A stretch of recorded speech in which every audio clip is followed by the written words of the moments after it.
Welcome to the show, everyone. Welcome to We Do Better News. We Do Better is brought to you by We Do Better.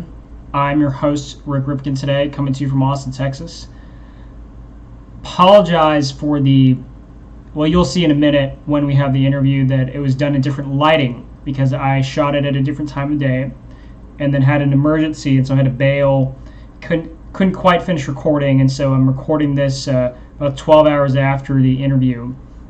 But anyway, we've got a really interesting show for you tonight. We've got the latest developments at Amazon.com, a brand new tuberculosis drug, and an interesting nonprofit in Orlando that's doing work with ID cards.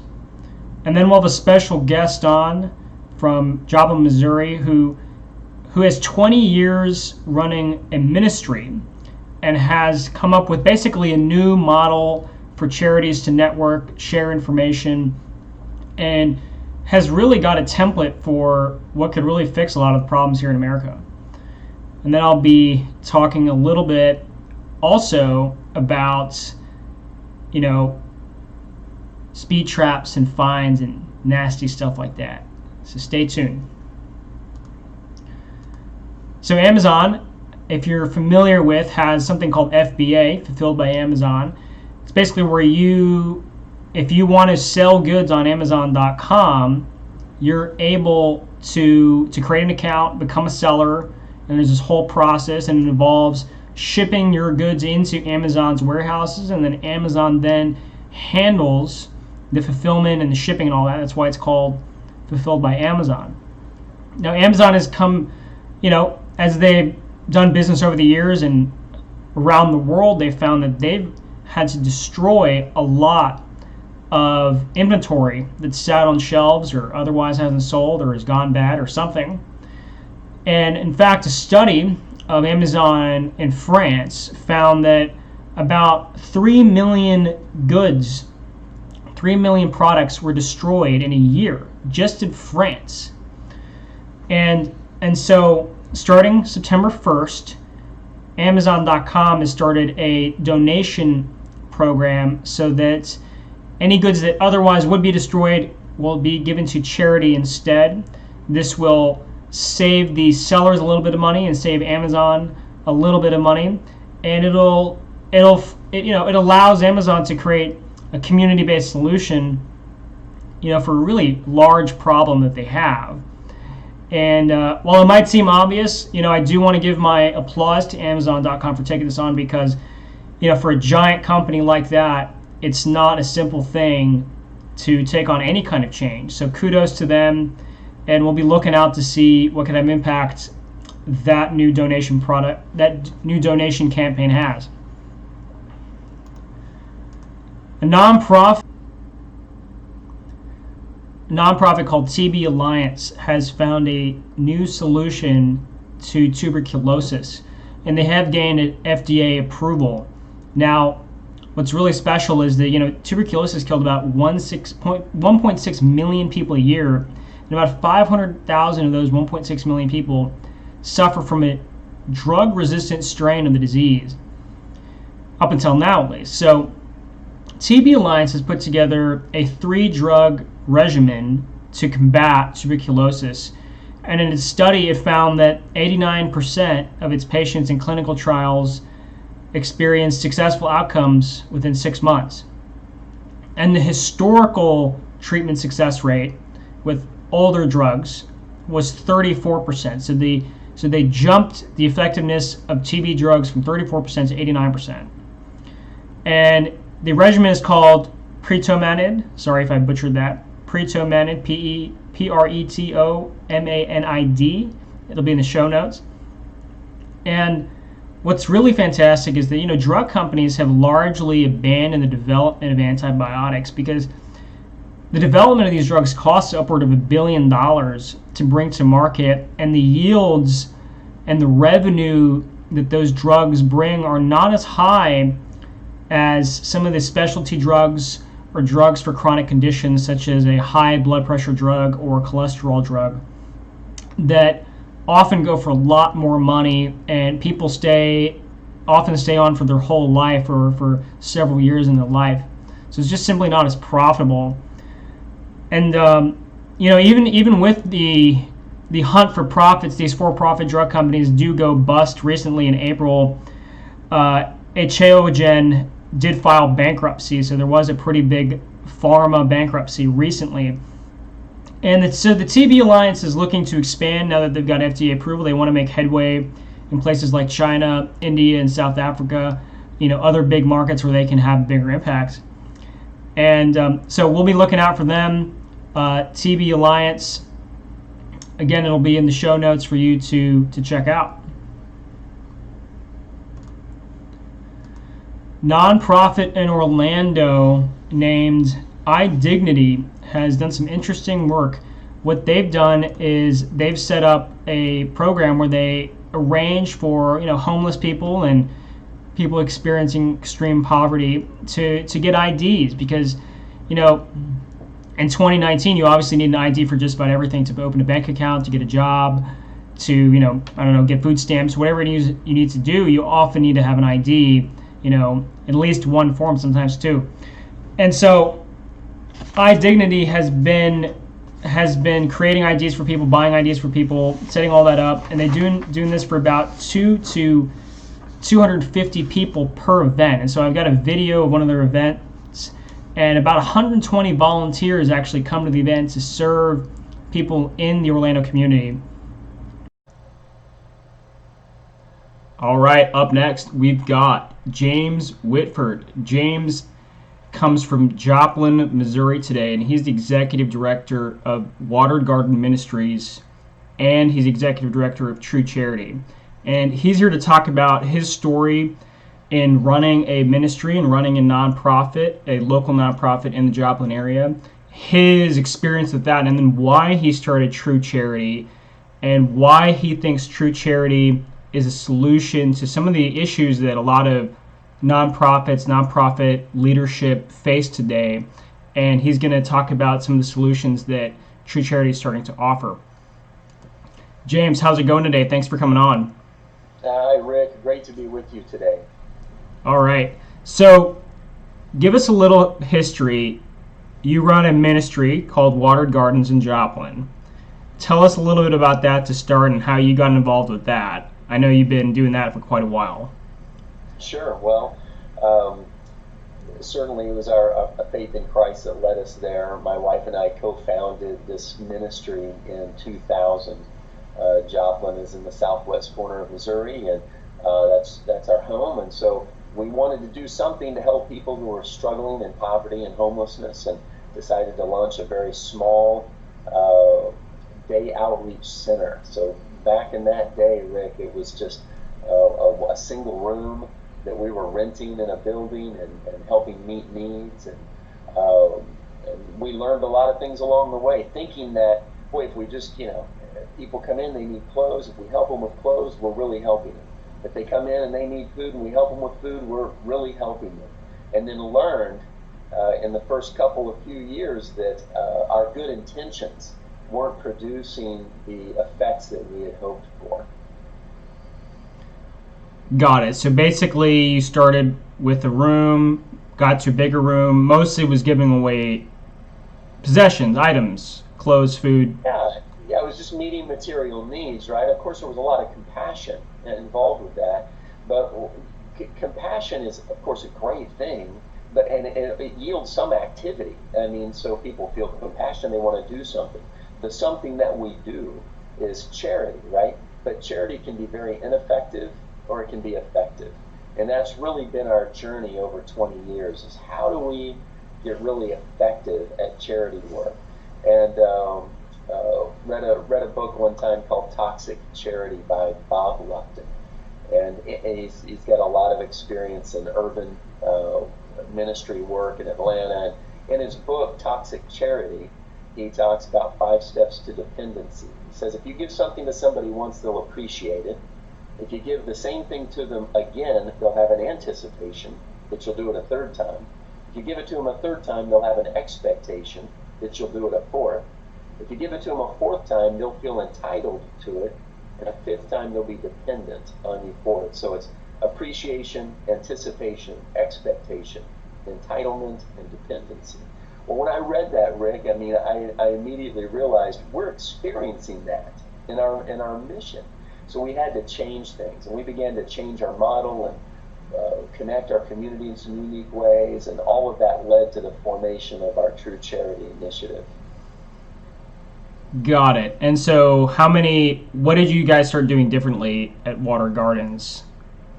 Sure. Well, the ministry continued to grow, and one of the first things we did is we realized, gosh, we're helping people with whatever, and then they're going to some other place in our community and getting the same whatever, and they may not come back for a few months, but we have no idea where they've been or what they've received from other people. So we launched a networking tool in our community that connects nonprofits online real time. Now, we've since connected more than 100 nonprofits together to share information online, so it's instantaneous. Now, this helps us to target our charity more accurately. It helps us to steward our resource more effectively. It's a very important tool. So that was one thing that we did. We realized, gosh, we can't just be a Lone Ranger organization in the community thinking we're going to do good if we're not sharing some of that information with other organizations and them doing the same. That was a huge help for our community. The other thing that we did is we realized everybody who's coming in our doors asking for something has some potential, capacity, and ability. Mm-hmm. Far too often we look at people who are hurting, struggling, impoverished, and we think, oh, you poor person, and they need to give you something. Well, we do need to help the poor. We feel a conviction by, it's a Christian mandate to help the poor. But how do we do that? Just giving stuff to people creates dependency. And a great book by Marvin Olasky called The Tragedy of American Compassion.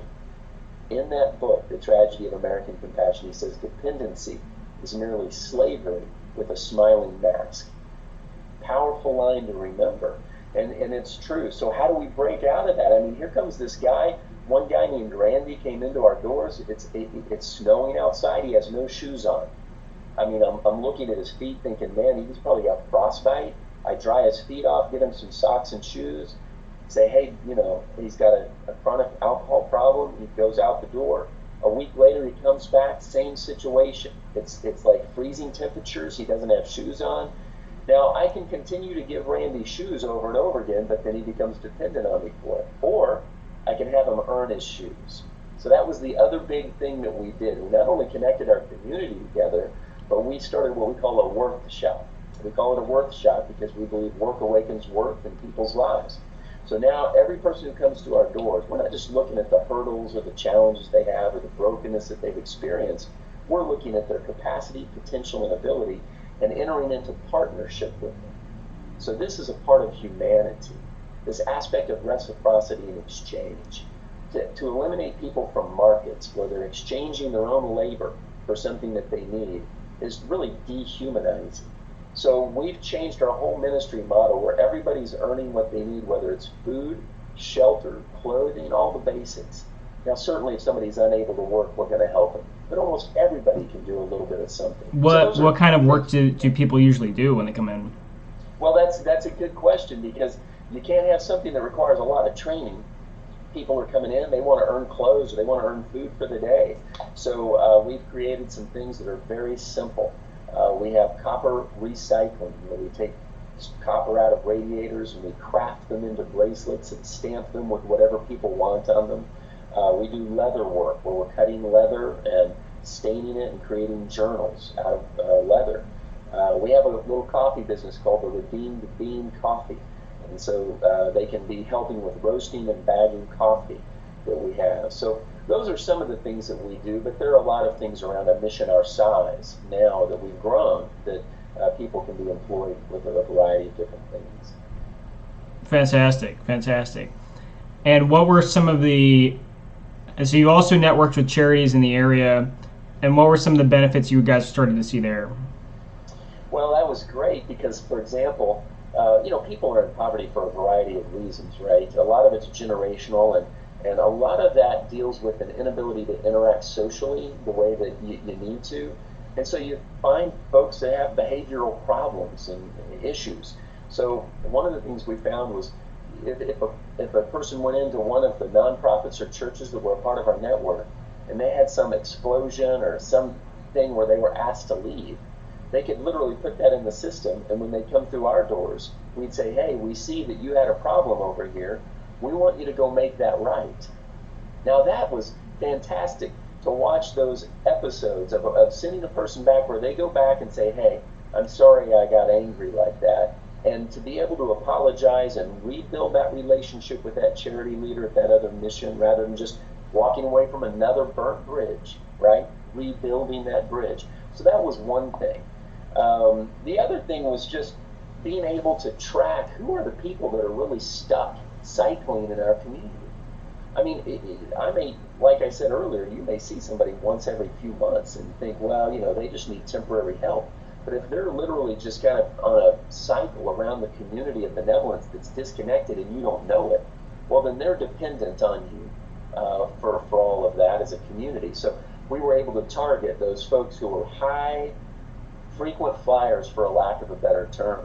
And then what can we do to target and really make sure we're helping those individuals? That was very helpful too. Yeah, it sounds almost like how teachers would keep an eye on students in school or something like that. Mm-hmm. Yeah, and we're always careful when we educate people. This is not a paternal thing. Right. Right. We're not wanting to be paternalistic, or we certainly don't want surveillance. I mean, that's not what it's about. It really is about how do we help the person in need? And the more that you and I know about what's really going on, we're going to be able to address the real issues that are going on with the person. And if you're disarmed with no information, then you're just left to go, well, I guess you do need some gas money. But maybe there's something else that's really going on. And that helps us to know how to help that person better. Yeah. So it's like, okay, so John showed up for the third time in 6 months, and he says he needs gas money, but when they finally talk to the nonprofit down the street, turns out he has a drug problem, and okay, exactly. Let's get him some help there, like that, yeah, right? And so that's right. And when we put goals in that system, we could set a goal at our mission, or another nonprofit could set a goal. When they come in, we're able to look at that goal and urge that person and help them along on the goals that they've set that are going to better their lives. And so we're able to be a community of accountability in that way. It's really, really important. So now we're helping through our True Charity Initiative, Rick. We help other communities get connected like that as well. Got it. And tell us, we were talking offline about the certification, which is something new. Yes. Mm-hmm. So tell us about the True Charity certification. Sure. Well, and just to introduce the True Charity Initiative, the ministry we started in 2000, and along the way we were, of course, as we've been talking, figuring out more effective ways to do things, but we were really running into too much bureaucracy and government help that was trying to help our neighbor in need, but they didn't even know our neighbor. They don't know who.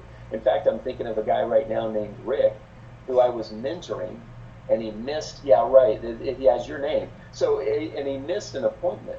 And so when I finally caught back up with him, and he's been struggling with chronic homelessness and was raised with a mother who was a drug addict, no father in the picture. It was a really rough childhood, And so I'm mentoring him, and he misses his appointment. I catch back up, and I said, Rick, what happened? Where were you? And he said, well, I was in jail. I said, was it public drunkenness again? He said, yeah. I said, Rick, as long as I've known you, you've never had a job. How in the world are you affording that? And he said, well, the last binge, I just sold my, he called it an Obama phone. He said, I just sold my government subsidized cell phone, and they go for $50 on the street now. They're smartphones. So they go for $50 on the street. So everybody's like, nobody's stupid. If government's going to give stuff to people, they're going to liquidate it if they've got an addiction. And so the problem is that I know Rick, and I know Rick didn't need that phone for something. But when you've got government coming into your community saying, well, we're going to do this, if means-tested welfare programs, if you're below this poverty line, we're going to help you with stuff. That's such a bad idea. So we launched our True Charity Initiative to say, hey, enough. We want less government in our local communities trying to help people, and we want to see neighbors helping neighbors, churches, local charities like mine, people who know the people in the community being the first to help them. So that was the True Charity Initiative. Okay. And what that means is we're looking for organizations that are privately funded, outcome driven, meaning they're measuring their impact, right? And they're work oriented, they're not just handing stuff out. Those are the three things that we look for in an organization to be certified. And for us, that's the definition of a true charity. Privately funded, you're measuring your impact, and you're not just handing stuff out. And so we're beginning to certify and identify what are those charities in our local region, but we'd love to see that nationally as well. Got it. And what were some of the state-funded things happening in your area? Well, I mean, it's like in every community, right? We see people getting signed up for food stamps, and for example, this happens. We have, you want to go to work, you may end up at a particular mental health facility that does urinary analyses for people going back to work, so they have a connection with employers. But they'll ask the question when they're going in for the drug test, have you ever suffered any emotional trauma? If the person says yes, they get routed to a doctor for an appointment.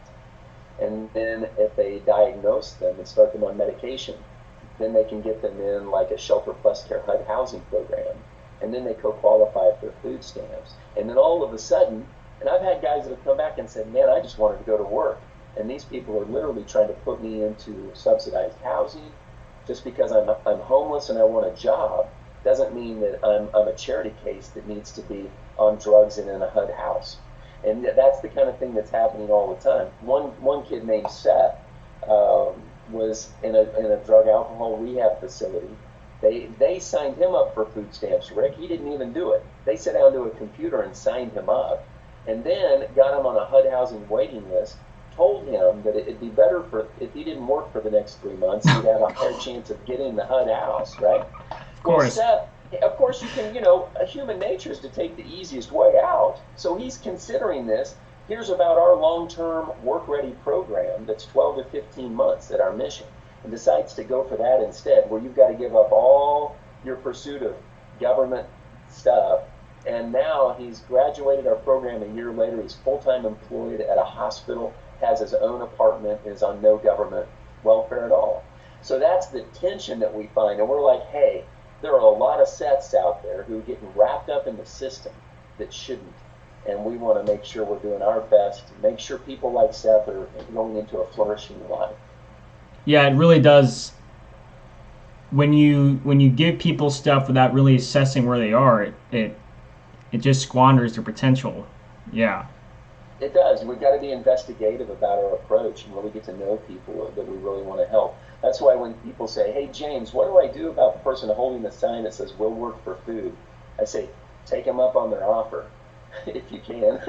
And then other than that, at least go and sit down in a restaurant and get to know them a little bit. Maybe there's a McDonald's or a Hardee's nearby or something. But you don't want to just hand cash out the window. Right.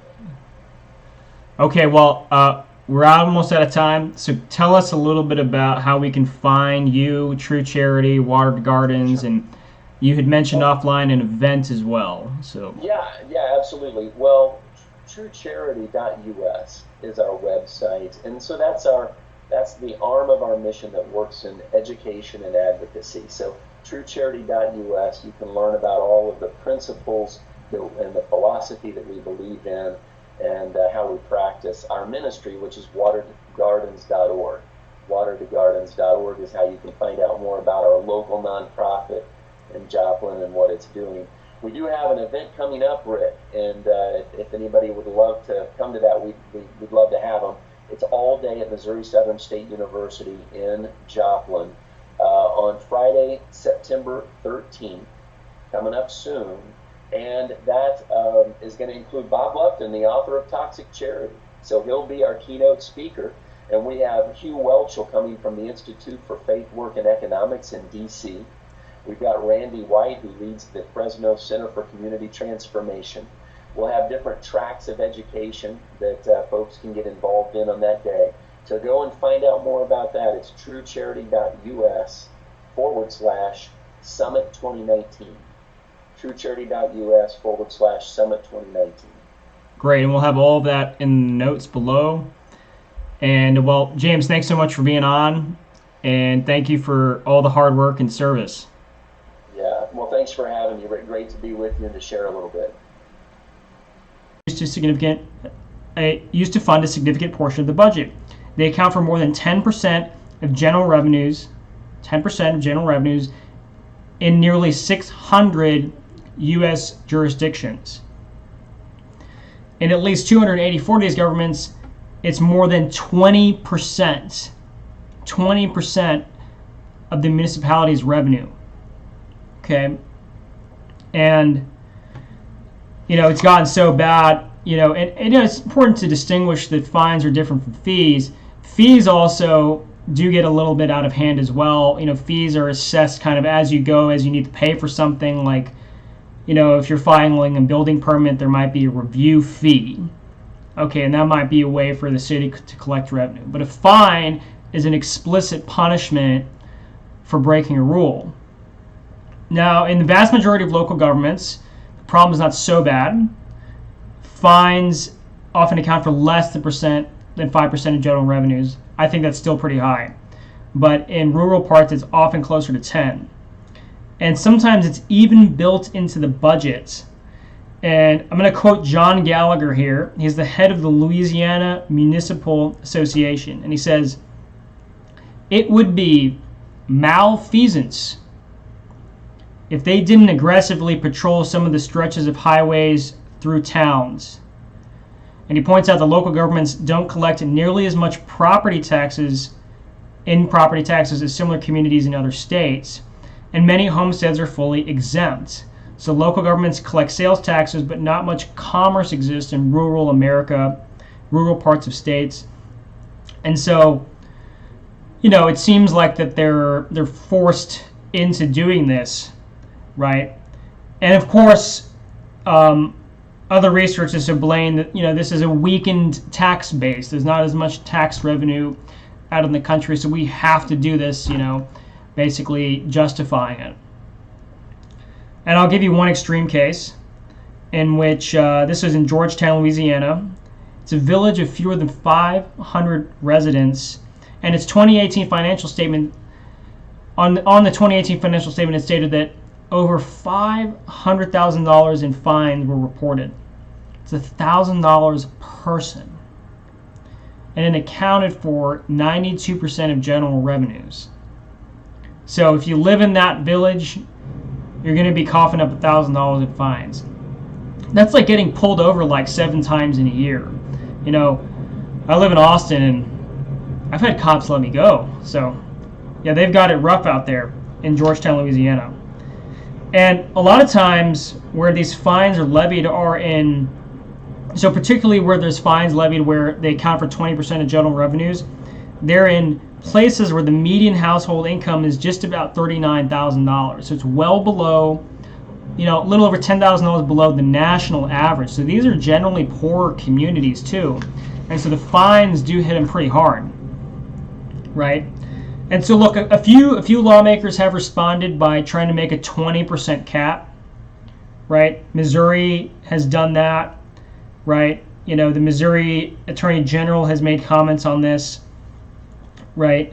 And Georgia, Maryland, and Texas also have revenue caps. So, sometimes the cities will exceed them, and sometimes they'll play by the rules and put the money back into some fund, like for schools or something. But it continues to be a pretty big problem. And it's really because of the way the incentives are set up. When you set up a government, it exists to collect taxes. It exists to collect revenue and to keep itself going and to continue to do what it does. What doesn't happen is the community does not sit down and come up with, a zero baseline budget and say, well, if you got a 100-mile stretch of highway, they don't look at it and say, okay, we've got 37 potholes, so we're going to need $5,000 to pay the asphalt contractor to resurface this. No, they just set up whatever they set up, and then those services and those associations or agencies or whatever, police force, fire, water, utilities, they have all kinds of staff on standby, and there's a lot of extra bloat that comes with it because you're not paying as you go. You're not paying taxes based on the service you receive. It's really arbitrary depending on where you live. And so there's just a disconnect between what people actually need and, what it is they actually get. And so that's why we're seeing, these smaller towns having to use the court system to finance the municipality, because it's just a completely broken system. And look, you're probably like, well, Rick, what's the alternative, right? What are you talking about?